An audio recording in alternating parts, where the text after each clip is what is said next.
اللہ تعالیٰ یہ خواب کیوں دکھاتا ہے بندوں کو؟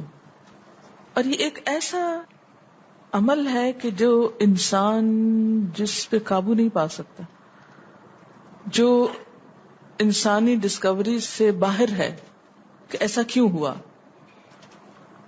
آپ دیکھیں کہ انسان دو چیزوں کا مجموعہ ہے، ایک اس کا جسم ہے اور ایک اس کی روح ہے. جہاں یہ دونوں آپس میں ایک دوسرے سے موافقت کرتے ہیں، ایک دوسرے کے ساتھ کوآرڈینیٹ کر رہے ہیں، وہاں یہ ایک دوسرے سے کشمکش بھی کرتے ہیں. بعض اوقات جسمانی خواہشات روح پر غالب آ جاتی ہیں، بعض اوقات روحانی کیفیات جسم پر غالب آ جاتی ہیں. عام طور پر دن میں جب ہم دنیا کے کام کر رہے ہوتے ہیں تو ہمارا جسم ایکٹیو ہوتا ہے، اور اس کا نتیجہ کیا ہوتا ہے کہ روح کی جو کار فرمائی ہیں وہ ذرا لو ہو جاتی ہیں. رات کو جب ہم سوتے ہیں اور جسم ہمارا بالکل بے حس ہو جاتا ہے تو پھر روح جو ہے وہ ابھر کر آتی ہے، اس کی کار فرمائی بڑھتی ہے، وہ زیادہ ایکٹیو ہو جاتی. پھر آپ کو قرآن کی وہ آیت بھی یاد ہوگی کہ جس میں اللہ تعالیٰ فرماتے ہیں کہ جب انسان سوتا ہے تو ہم اس کی ایک روح لے لیتے ہیں، جس کو زندگی دینی ہوتی ہے وہ واپس لوٹا دیتے ہیں، ورنہ جو دوسری باقی ہوتی ہے وہ بھی لے لیتے ہیں. اب یہ جو روح نکلتی ہے نا ایک ہمارے جسم سے، تو یوں لگتا ہے کہ جیسے وہ مختلف جگہوں پہ وانڈر کرتی ہے، یعنی گھومتی پھرتی، اور بعض اوقات دور دراز پہنچ کے مثلا کسی مردے سے جا ملاقات کرتی، کیونکہ روح تو ایک لطیف چیز ہے نا. جب ماں کے پیٹ میں بچے کے اندر آتی ہے تو کوئی پتہ نہیں چلتا، جب نکل جاتی تو کوئی پتہ نہیں چلتا. اسی طرح روح دیواروں کے پار بھی چلی جاتی ہے. قرآن پاک میں آتا ہے نا کہ اینما تکونوا یدرککم الموت ولو کنتم فی بروج مشیدہ، یعنی اگر بالکل ساؤنڈ پروف اور ہوا پروف جگہ پر بھی کوئی چیز رکھ دی جائے تو کیا ہوگا؟ روح وہاں سے بھی نکل جائے گی. یعنی روح کے لیے یہ مادی چیزیں رکاوٹ نہیں ہے. اب آپ دیکھیں جو لوگ مر جاتے ہیں بعض اوقات آپ کی ان سے ملاقات ہوتی اور آپ کو یوں لگتا ہے جیسے آپ ان کو چھو کر آئیں، اور ایسا ممکن ہے کہ وہ جو سوتے وقت ایک روح آپ کی نکلی وہ ٹریول کرتے کرتے اس مقام پہ جا پہنچی جہاں وہ مردہ روح تھی، اور اس نے اس سے جا کر باتیں بھی کی، کچھ میسج بھی لیے، کچھ اور بھی. تو اس سارے کو ہم واضح طور پر نہ جان سکتے ہیں، اس کی حقیقت نہ سمجھ سکتے ہیں، لیکن بعض خوابوں کو انٹرپریٹ کرنے میں یہ چیز آپ کو مدد دے گی کہ ایسا کس طرح پاسبل ہے. آپ اپنے بستر پر لیٹے ہوئے اور روحانی طور پر آپ خواب میں آپ کہیں اور پہنچے ہوئے. بعض اوقات آپ دیکھتے ہیں کہ میت آپ کو کوئی چیز دے رہی ہے، میت رو رہی ہے، میت خوش ہے، آپ اس کو دیکھتے ہیں وہ بڑے باغ میں بیٹھی ہوئی ہے. یہ آپ نے کہاں سے دیکھ لیا؟ آپ تو بستر پہ لیٹے ہوئے تھے. تو وہ جو ایک شعور سوتے وقت نکل جاتا ہے، جسم سے الگ ہو جاتا ہے، وہ ٹریول کر رہا ہوتا ہے ایک طرح سے، اور وہ ایسی جگہوں پر اللہ کے اذن سے ہی پہنچ جاتا ہے اور اس کو وہاں کی معلومات مل جاتی ہیں. اچھا آپ کو یاد ہوگا وہ قصہ جو شہیدوں کا واقعہ میں نے آپ کو سنایا تھا، عراق میں جو صحابہ کرام کی قبروں میں سے ان کو نکال کر دوسری جگہ پر دفن کیا گیا. آپ نے دیکھا کہ مستقل کنٹینیوسلی 3 دن خواب آیا ایک شخص، جب اس نے اگنور کیا تو بادشاہ وقت کو خواب آیا، مفتی اعظم کو خواب ہے، اور مسلسل خواب میں وہ اپنا میسج کنوے کر رہے ہیں کہ ہمیں وہاں سے نکالو، ہماری قبروں میں پانی آ گیا. اور یہ بالکل سچا واقعہ ہوا، دنیا نے جس کا مشاہدہ بھی کیا. تو پھر آپ اس کو کیسے انٹرپریٹ کریں گے؟ وہ شہداء کہاں ملے تھے؟ تو بات یہ ہے کہ جیسے ہماری روح ٹریول کرتی ہے، کہیں ایسی جگہ جا پہنچتی ہے تو ہو سکتا ہے کہ وہ اس مقام تک جا پہنچی ہو. یہ شہیدوں کی روح تو آزاد ہوتی ہے، ان کو اجازت مل گئی ہو کہ وہ ان لوگوں کی روح سے جا ملے، کیونکہ سجین قید خانے میں تو ہوتی ہے نا وہ روح جس کو مجرم روح جو ہوتی، لیکن جو مومن کی روح ہے، خاص طور پہ شہداء کی روح ہے، تو جنت میں کیا کر رہی ہوتی ہے؟ گھوم پھر رہی ہوتی، کھا پی رہی ہوتی. تو یہ بالکل ایک سچ ہے اور حقیقت ہے کہ بسا اوقات انسان خواب میں ایسے لوگوں سے ملاقات کر کے ان کے حالات کو جان لیتا ہے کہ ان پہ کیا گزر رہی. مثلا ان کو عذاب ہو رہا ہے. یہ عام بات ہے نا کہ میت کو جس حال میں دیکھو اسی حال میں ہوتی ہے.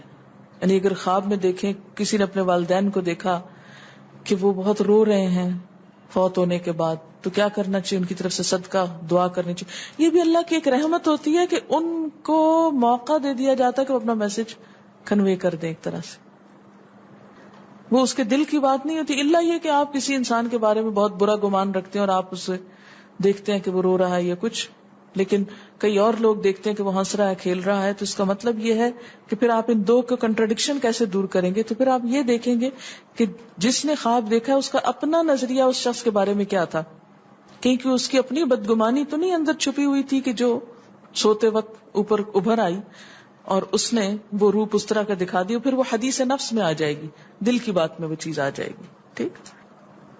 تو نبوت کا جیسے انبیاء علیہ السلام کو کچھ غیب کی خبریں دے دی جاتی تھی، اسی طرح عام انسانوں کو خواب کے ذریعے کچھ غیب کی خبریں دے دی جاتی ہیں. لیکن کسی بھی خواب کے سچا ہونے کی آپ کوئی دلیل نہیں رکھتے. ایز سچ واضح بات یہ نہیں کہہ سکتے کہ میں نے جو خواب دیکھا وہ بالکل سچ ہو جائے گا، یہ آپ دعویٰ نہیں کر سکتے. نبوت کا تو دعویٰ کیا جا سکتا ہے، لیکن آپ اپنے خواب کا دعویٰ نہیں کر سکتے کہ میں نے جو دیکھا ہے وہ بالکل سچ دیکھا. ہو سکتا ہے آپ کو شیطان نے ڈرایا ہو سکتا ہے کہ آپ کے اپنے دل کی سوچیں اور خیالات اس میں آ رہے ہوں. اور خصوصاً اس وقت جب دو متضاد آپ کو خبریں ملیں. مثلاً ایک شخص آپ کے پاس آتا ہے، وہ کہتا ہے کہ میں نے آپ کے بارے میں بہت اچھا خواب دیکھا. دوسرا آتا ہے کہتا ہے کہ میں نے آپ کو اچھے حال میں نہیں دیکھا.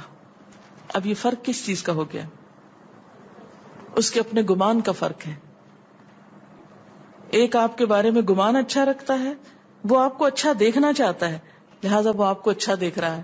اور دوسرا آپ سے حسد رکھتا ہے اور وہ آپ کو ہر قیمت پہ ختم ہوتے دیکھنا چاہتا ہے. وہ ویسے تو مار نہیں سکتا آپ کو، لہذا خواب میں مار لیتا ہے اور خواب میں آپ کا حال برا دیکھ لیتا ہے. تو وہ خواب دراصل کیا ہوتا ہے؟ اس کی اپنے نفس کی بات ہوتی ہے. اسی طرح بعض لوگ جو جھوٹ سے بچتے ہیں، دھوکے سے بچتے ہیں، جن کے اندر منافقت نہیں ہوتی، جن کے دل بالکل صاف ہوتے ہیں، ان کو بھی بعض اوقات ایسے خواب آتے ہیں کہ جو بالکل واضح حقیقت ایک طرح سے نظر آ جاتی. لیکن کوئی شخص یہ خود سے دعویٰ نہیں کر سکتا کہ جو میں نے دیکھا ہے وہ میرے دل کی بات نہیں اور وہ بالکل بڑی سچائی ہے، جب تک کہ وہ چیز عملاً سامنے نہ آ جائے. آپ صلی اللہ علیہ وسلم نے فرمایا اچھا خواب اللہ کی طرف سے ہے اور برا شیطان کی طرف سے. یعنی اگر آپ کسی کو برا دیکھ رہے ہیں یا کسی کی برائی دیکھ رہے ہیں تو وہ دراصل کیا ہے؟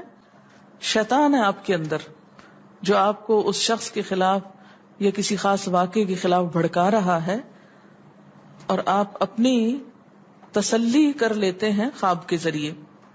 فرمایا پس جب کوئی شخص پسندیدہ خواب دیکھے تو اسے صرف اس شخص سے بیان کرے جس سے محبت اور اعتقاد ہے. یہ میرا مشورہ نہیں، نبی صلی اللہ علیہ وسلم کا ہے آپ سب کے لیے. بخاری اور مسلم کی روایت ہے کہ جب کوئی اچھا خواب آپ دیکھیں تو کیا کریں؟ اس کو بتائیں جس سے آپ محبت رکھتے ہو وہ آپ سے بھی رکھتا ہو اور جس پر آپ کا اعتماد ہو. جیسے حضرت یعقوب علیہ السلام نے کیا کہا تھا بیٹے کو کہ مجھے تو بتا دیا، بھائیوں کا نہیں بتانا. اور جب مکروہ خواب دیکھیں تو حق تعالی سے اس خواب کے شر اور شیطان کے فتنے سے پناہ مانگے. جب برا خواب دیکھیں تو اس خواب کے شر اور شیطان کے فتنے سے پناہ مانگے کہ شیطان بہکانے لگا انسان کو. اچھا آپ دیکھیں کہ بعض اوقات یہ ہوتا ہے کہ جسے ہمارا کسی سے اختلاف ہوا ہے، عقیدے میں، گھر کے جھگڑے میں، کسی ذاتی اس میں، تو ہم کمزور ہوتے ہیں، مجبور ہوتے ہیں، اس کو کچھ کہہ نہیں سکتے. تو پھر ہم بعض اوقات اپنی تسکین کیسے کرتے ہیں؟ خوابوں میں کرتے ہیں. مثلاً ایک لڑکا کسی سے شادی کرنا چاہتا ہے اور وہ کر نہیں پاتا، اس کو وہ رشتہ مل نہیں رہا، تو وہ خواب میں دیکھتا ہے کہ اس کی شادی اس سے ہو گئی ہے، اس لڑکی سے. تو بعض خوابوں کی نوعیت بس صرف اتنی ہوتی، اس سے زیادہ اس کی حقیقت نہیں ہوتی. اچھا بعض اوقات جیسے کسی سے ضد ہے، عداوت ہے، دشمنی ہے آپ کی، اب آپ اس کو خواب میں برا دیکھ رہے ہیں، اس کی برائی دیکھ رہے ہیں، تو یہ دراصل کیا ہے؟ شیطان کا شر ہے جو آپ پہ غالب آ گیا ہے. آپ اس کی برائی چاہتے ہیں، ویسے کچھ کر نہیں پاتے، مجبور ہیں آپ، تو آپ خواب کے ذریعے وہ اپنی تسلی کر لیتے ہیں.